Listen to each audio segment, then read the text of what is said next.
माँ पर और पिता पर कुछ पंक्तियां आपके बीच निवेदित करता हूं। आप यहाँ जितने लोग बैठे हैं, मुझे नहीं मालूम कि किनकी माँ जीवित हैं और किन्होंने माँ को खो दिया, पर मेरा व्यक्तिगत मत यह है कि जिनकी माँ जीवित हैं, जिनके पिता जीवित हैं, वो दुनिया के सबसे संपन्न लोग हैं, वो दुनिया के सबसे अमीर लोग हैं, वो दुनिया के सबसे धनाढ्य लोग हैं।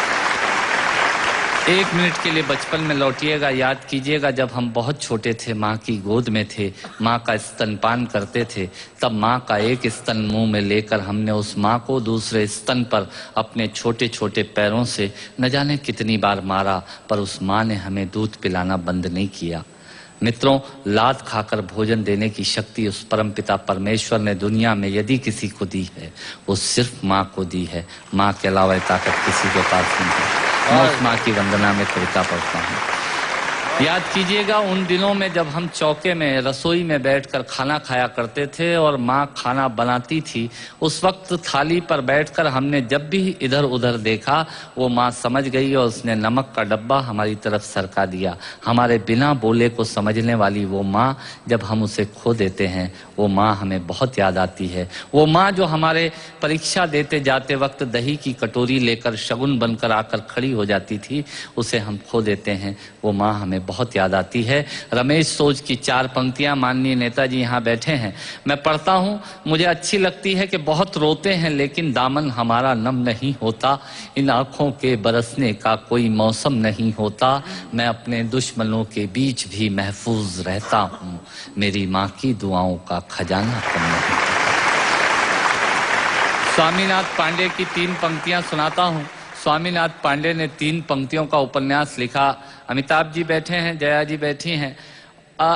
3 पंक्तियों में पूरा उपन्यास लिख दिया उसने। लिखा, एक विधवा माँ थी, उसके 2 बेटे थे। एक बेटा नीचे वाले माले पर रहता था, दूसरा बेटा ऊपर वाले माले पर रहता था। विधवा माँ 15 दिन एक बेटे के यहाँ खाना खाती थी, विधवा माँ 15 दिन दूसरे बेटे के यहाँ खाना खाती थी।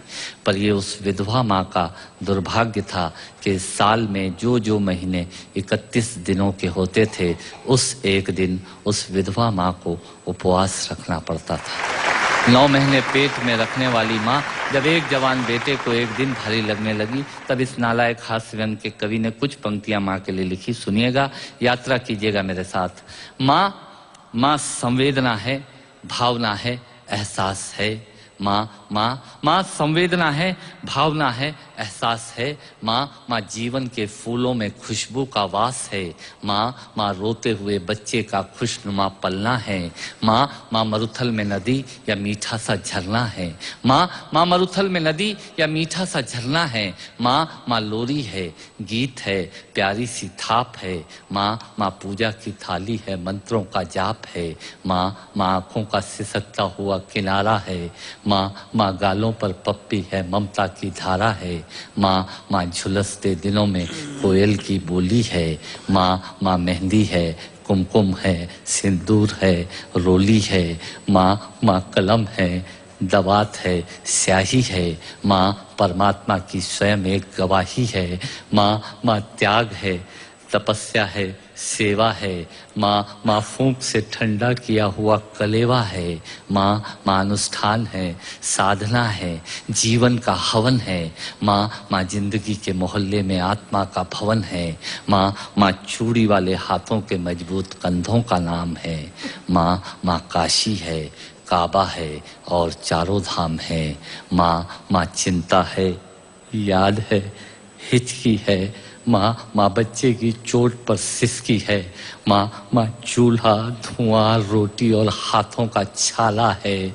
माँ जिंदगी की कड़वाहट में अमृत का प्याला है। माँ पृथ्वी है, जगत है, धुरी है। माँ बिना इस सृष्टि की कल्पना अधूरी है।